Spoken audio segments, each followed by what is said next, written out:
কৃষক ভাইরা আসসালামু আলাইকুম।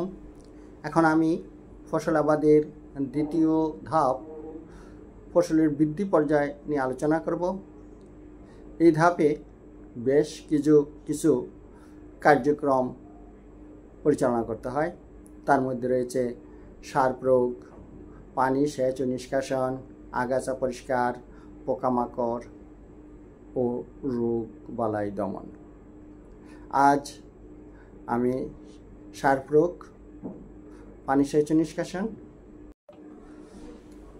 ও আগাছা দমন নিয়ে আলোচনা করব।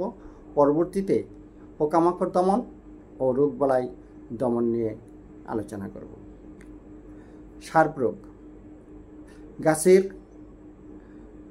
খাবার হলো সার বা পুষ্টি উপাদান, এবং এই পুষ্টি উপাদানগুলো আসে সার থেকে।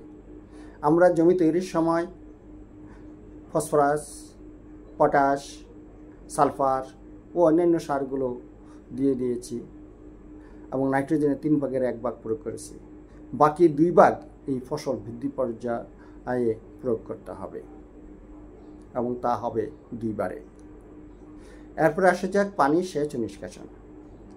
ফসলের গ্রোথ ঠিক রাখার জন্য বা বৃদ্ধি ঠিক রাখার জন্য নিয়মিত পানি সেচ দিতে হবে, এবং কোনো ক্ষেত্রে যদি জমিতে পানি লেগে ফসলের ক্ষতি হওয়ার সম্ভাবনা থাকে, সেক্ষেত্রে পানি নিষ্কাশনের সুব্যবস্থা করে দিতে হবে।